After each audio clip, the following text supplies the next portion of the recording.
Okay, everyone, happy Thursday, and thanks as always for joining us during our lunchtime webinar or during whatever time it is, wherever you are. And yeah, it's really awesome to have these sessions because it's really a time during the day where we can just make time to really level up as entrepreneurs, get new insights, and because the landscape is constantly changing, whether we're starting out as beginners or even if we are seasoned at it, it's still gonna be really critical to keep like sharpening our knowledge and to know what's the best practices out there and also what's the pitfalls. So for most of you, depending on which stage of the business you're in, whether you're in the early stage or you're more further along, yeah, leveraging PR is so important, but how to do it correctly and effectively, and so you don't lose time to it is really important. So today we have Peter sharing with us like his insights, and we have Vanessa running all the fireside questions. So we have from now till 12:30, but yeah, at around 12:20, if you have any questions, feel free to put your questions in the chat and um Peter can answer them before we wrap up at 12:30. So I'll just hand over the time now to Vanessa and Peter to introduce themselves to the group. So let me just pin you guys. Give me a second. Okay, awesome. Yeah. Thanks, Sylvia. Peter, I'll let you go first. All right, thank you, Vanessa. Thank you, Silva, for having me here. I'm Peter, co-founder of Bebop PR, also kind of doing a couple of marketing kind of consultancies around the industry. So I've been in marketing for kind of a long time. I just realized that yeah, I don't want to say how many years. It feels like I'm kind of old. But in tech, probably about 15 years in tech, and specifically, we've been helping um, startups at various stages from seed ideation all the way to uh, listed companies, as well as those are multinational enterprises to get a wider awareness on good stories. I think that's what I want to share. If anything you take away from here is that PR is about instant credibility, and what we could do as in tech startups could be is to find a faster, easier way to get a higher level awareness. And that's kind of it. That's it from me. Thanks, Peter. And hi, everyone. Welcome. I'm Vanessa Summers from Always on Marketing, and I help scale ups, startups, and established businesses as their fractional chief marketing officer or their marketing partner and advisor. So I work with them and guide them to develop strategy and implement campaigns that achieve sustainable growth in sales and brand awareness. And I am very, very excited to be here with you, Peter, and you, Sylvia. So PR is actually one of the things that I integrate where when it's suitable in the marketing and communications mix in order to boost results, get more visibility, and so on. So I regularly work with experts like yourself, Peter, and I am pretty sure that our listeners and watchers today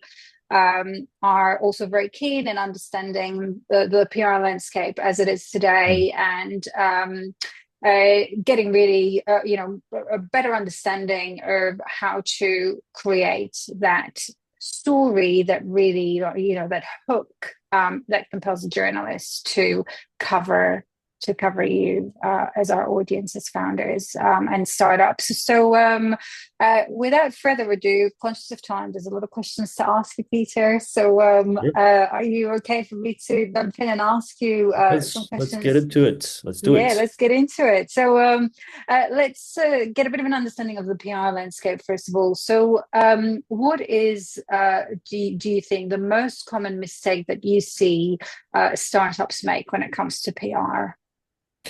I think the most common mistake is that they don't do it. I think that is, of course, to me, I like the Japanese saying, right? Like, to a hammer, everything's a nail. It's what I would recommend for everybody. But the reason why people don't do PR or it's the last thing on their mind is that they feel that they have to ship product, they have to build like, their GTM strategy, they got to do everything. And then the afterthought is, oh yeah, I need to actually inform the audience of what's going on. So kind of feel like, it's very underrated. People do think of marketing first, and did not realize that you have this quiver that you can share. People want to hear a good story. People want to hear about like, your origin of like, where the issues, how did you find this pain point? And then use that as like a springboard into talking about what your product, what's the problem you're solving. And I think my take is that people don't do that enough and only use it as a afterthought. And that's why the kind of like, a lot of businesses fall flat at the early stages.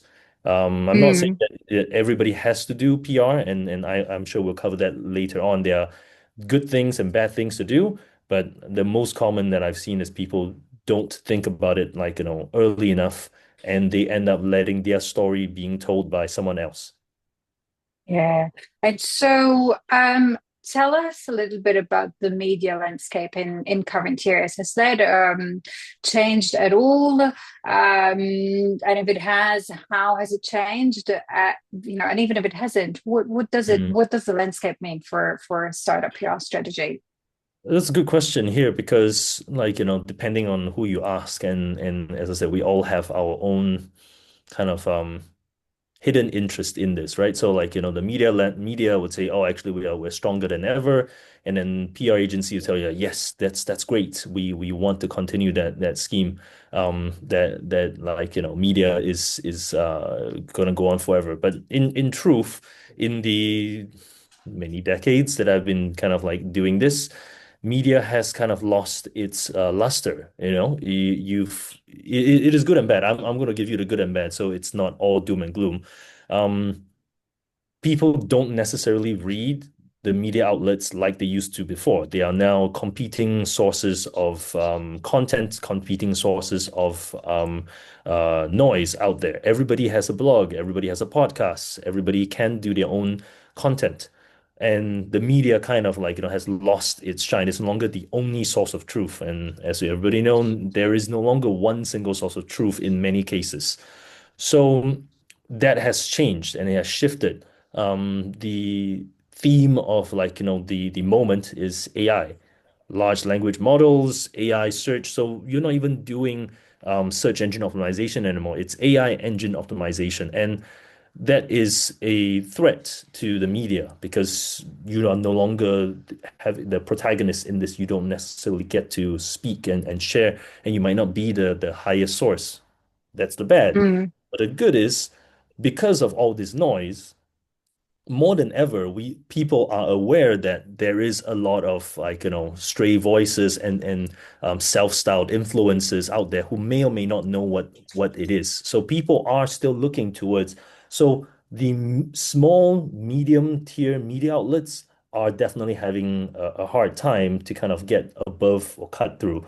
But there's a very still big need for your tier one media. So in Australia would be Sydney Morning Herald, the Australian, like Ausbiz and the like. We still look towards them as a beacon of certainty. To be mhm, featured on these ones is a stamp of approval. So like what I mentioned earlier around instant credibility, that it is harder than ever to make it onto these platforms. But the moment you do, it is like a feather in the cap. It's a gold star. It is proof that industry experts, as well as those who've covered this industry, would say, you guys must be kind of worthwhile. You guys must be really good at what you do. So the roundabout answer is things are different from before. It is more challenging than before to get the media to cover you, but at the same point, those with great stories, with the right timing, with the exact like deft touch to be able to convey that story, there is still a very big like an opportunity here that they can be taking part in. yeah. Very good. And yeah, of course. I feel like all our feeds are busier, aren't they, these days with like true journalism and then all the other channels that we follow. It's the same thing in marketing, actually. And so let's talk a little bit about spotting red flags and as a founder of a startup, not Mm, being that red flag for a journalist because it's such a busy landscape. there must be things that are instantly unappealing for Mhm. a journalist. So, Yeah. can you tell us a little bit about what those might be? Sure. I can't speak for every single journalist out there, but easy things would be I would say boasting, going too hard at it, as in I know there's the old adage that saying that you fake it till you make it, but that's kind of like a bit of a problem is that you don't want to come out with a bold-faced lie, like we are the biggest this, we are the fastest, greatest, and all that. It's very easy to debunk that. And if you make a claim that's too big, that instantly kind of like, puts the journalist off. And I've said this a couple of times, and Sylvia can attest to it, is that typical journalists will be getting between 100 to 200 email pitches every day. If that is the amount that they are getting, and that's just from pitches, not alone from internal emails and so on, how will your pitch be able to make it to the top of the inbox? Why would they click it and why would they go into it? So in that same way, like a marketing funnel, or the journey, you have to think of how many steps they have to go through to get to your content. So if you come out with a bold-faced lie, straight up, they're not going to be interested.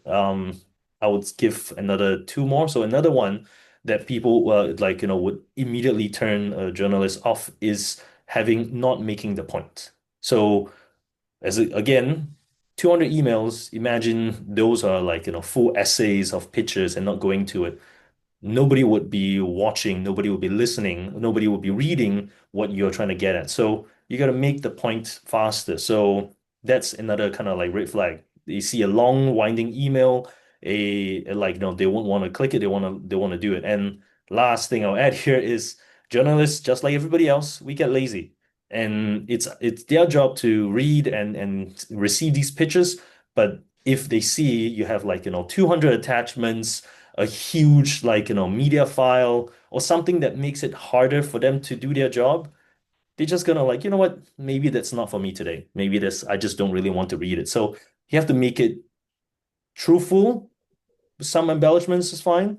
Make it like easy for them to read, so short points, quick and fast. And then lastly, whatever information they need in not non non-spammy kind of like inbox kind of style. You just couple of pictures, simple, maybe even a link here and there, and then leave them to it. I think those would be things that would trigger them, and then things that hopefully you can work around.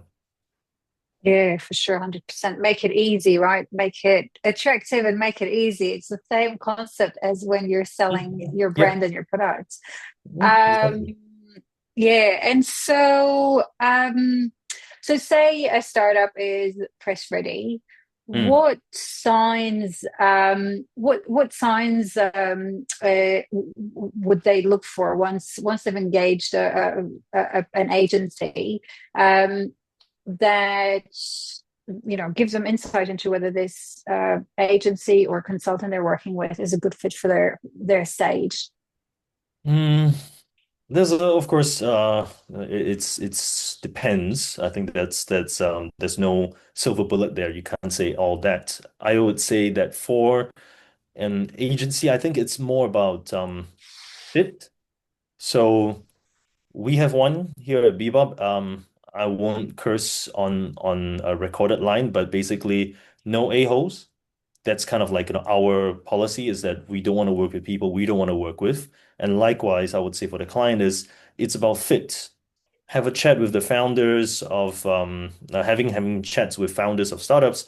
They are assessing agencies as agency assessing the client, as in would you fit in this beyond just the monetary aspect, but do you have a real story? Do you have a real like business, or is this fluff? From the agency point of view, Mm. it's because we are the go-between between the founders as well as the media. And we are basically riding our reputation as that, would be bringing a startup that is not gonna ruin the reputation of the newspaper or the media by running a facetious story. So Mhm. in that way, I'm looking for a fit. I'm looking for depth. I'm looking for a variety of angles. And similarly, from founders, you should be looking at agencies that you can gel with, because in this campaign that you run 4, 6, 8 weeks or months on end, are these people that you want to deal with on a, if not daily, but like at least a weekly basis? And then, so that's one is fit, and next is around specialty. So what is it they're focused on? You can't have an agency that does everything. And even if you are in one of the big 4A agencies, let's say Ogilvy, Edelman, they have very specific teams that focuses on each niche.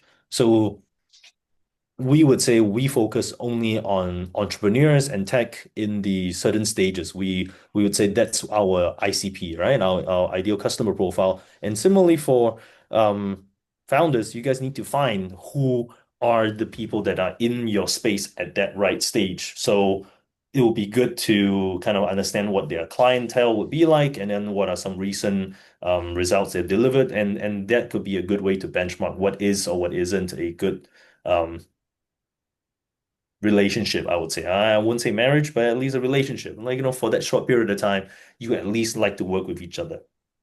Mhm.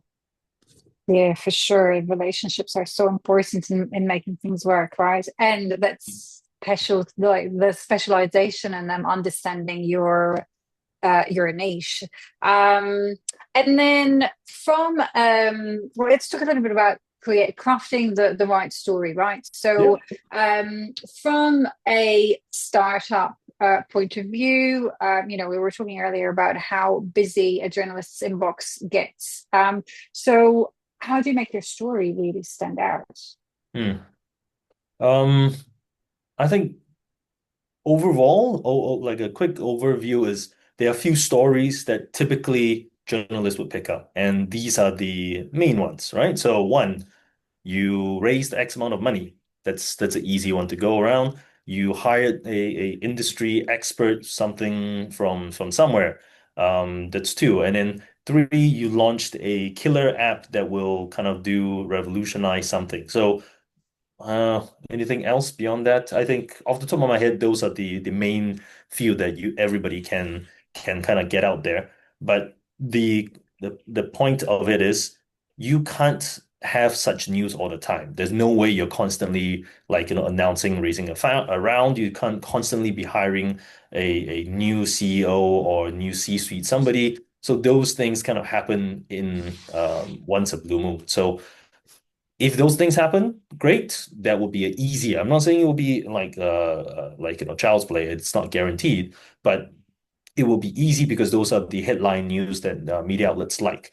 But what beyond that, what people like to read is actually long form, in-depth, human interest stories. So like what I mentioned earlier, if you have an interesting origin story that you want to share about how you face the problem, a problem that is validated, that is faced by other people, a very common way of doing your validation of your market, and you show that you have a product market fit with a personality to boot.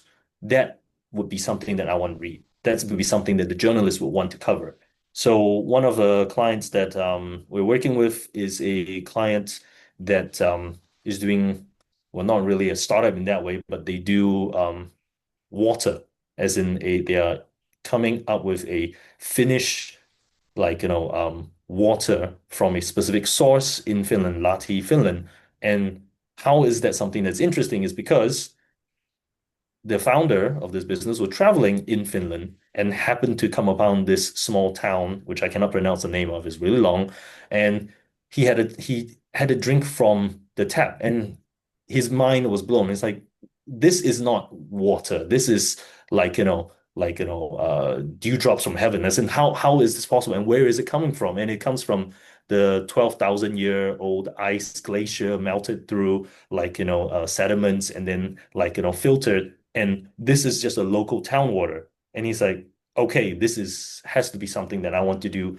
And it has a very built-in sustainability story around that. They have a agreement with the town that they would only draw a certain amount of water from this like ridge so that it constantly refills itself. So you are not so there's no like greedy corporation kind of thing and trying to like ruin a town just by taking their resources. So that's the kind of story that people want to hear, is that you're doing something that is interesting, that is off the beat, and everybody can relate to it, but also more than that, it's trying to be better. So what all startups want to do is to disrupt.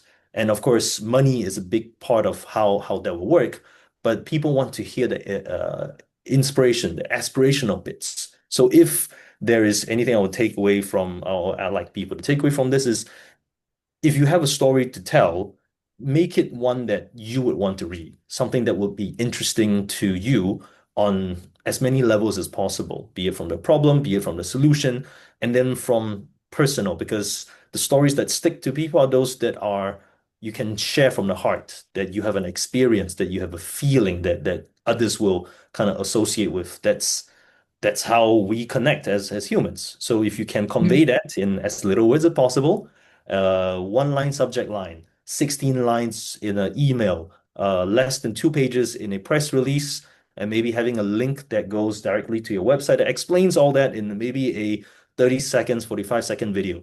Just kind of like spitballing that journey. If you can do that, you have a very good chance of finding somebody who want to cover that because it will be interesting to read and to consume.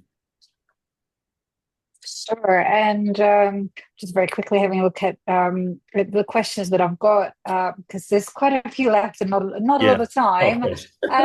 So on the point of stories that stick, sometimes examples give people a better idea of how to approach PR in this case. So can you think of an example maybe of a founder who reframed their story in a way that got far better coverage? Mm. I think I have a couple. I'll start with the first one. I just noting time here. Is one is we were working with a client, and this was a couple years back, that has a I won't say the name, but it's if you look it up, it's quite clear. It's a AI controller for your air conditioner. This is a company based out of Hong Kong, and they were doing crowdfunding at an early stage where like they were saying like hey guys, don't you guys feel like your air conditioning? Sorry, this is coming from Hong Kong and then Asia where air conditioning is a big deal. It's don't you feel like sometimes the aircon is just too hot or too cold and I can see Sylvia nodding, so she knows. Yeah, back where we are in Singapore, it is sweltering outside and it's freezing inside, and the level of comfort is not like possible to indicate. Or if you are sleeping at night with your partner, one of you is going to feel hot, one of you is going to feel cold, and there's no in between. So the founder here, Julian, he decided that this is something he wanted to fix, he wanted to solve, and then so he came up with a machine that was able to control. You can give feedback to the machine, and then it will control the air conditioning to find two levels, and then find something in between that would be comfortable. In any case, so he came up with a story. He tried to raise funds the crowdfunding way. The first one, he failed, drastically failed, wasn't gonna make it anywhere.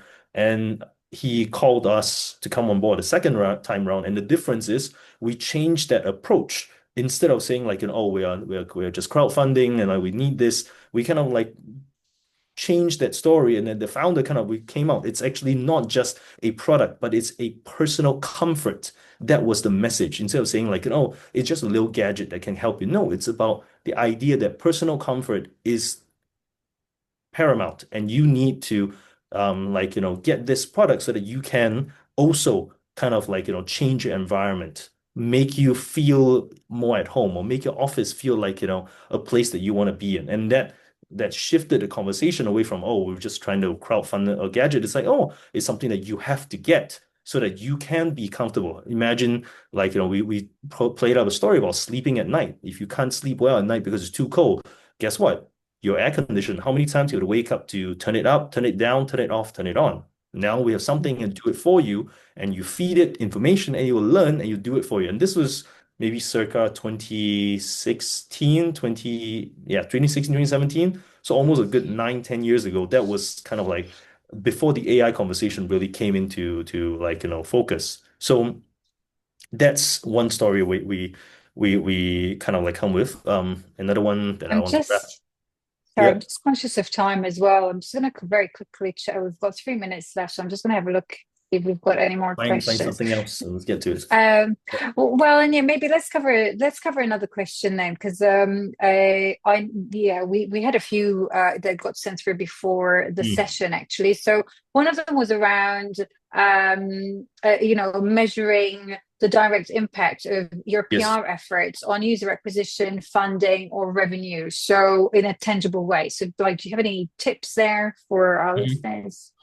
So two ways to look at this. First is just like, idea of reach.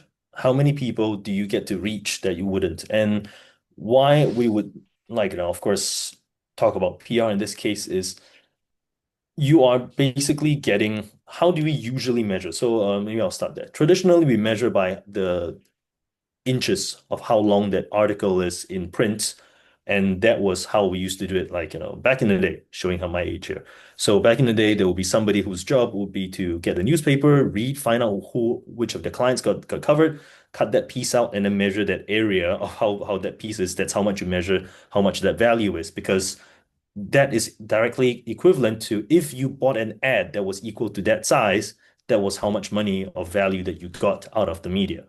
Of course, we're no longer in those days, those ages. Now we have online. So now online is around reach. And I think there are a couple of tools that you can get for not for free, some are not mostly paid, but they can measure for you how much value that is to your company.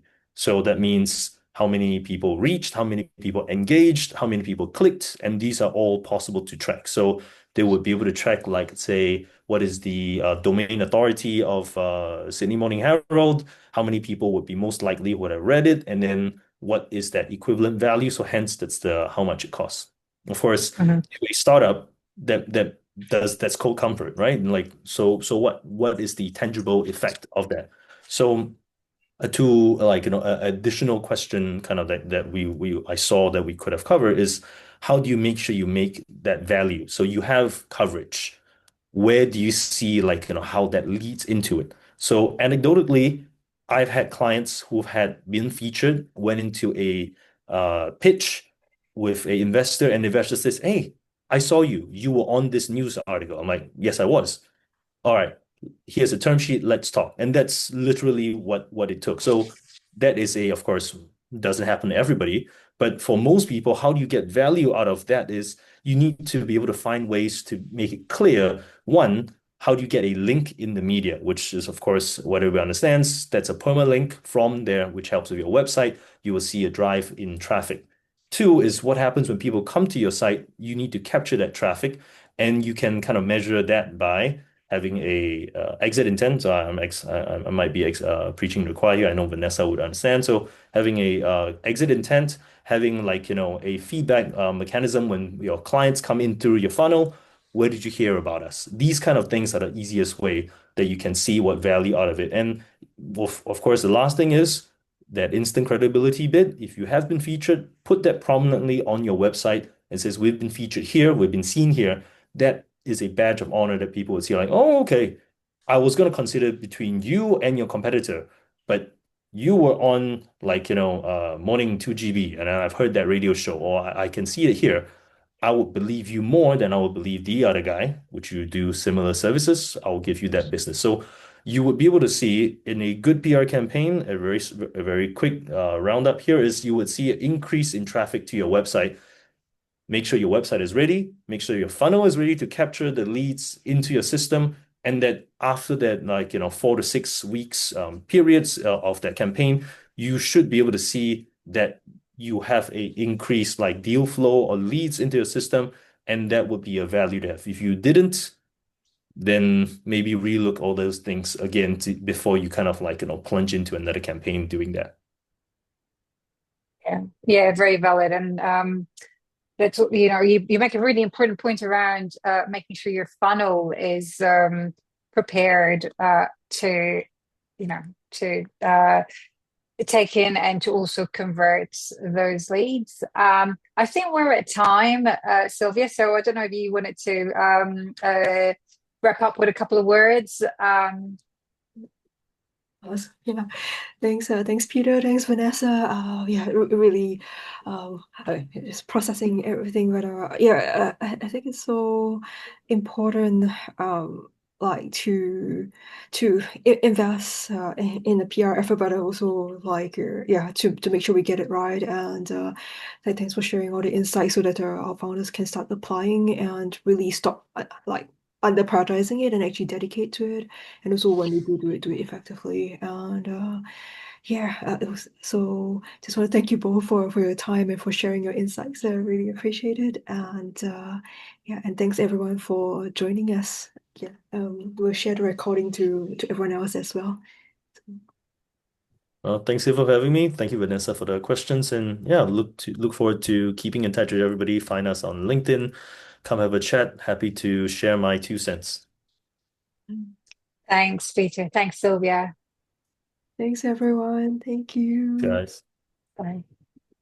Keep dry wherever you are. So thanks and keep warm. Thanks. Bye.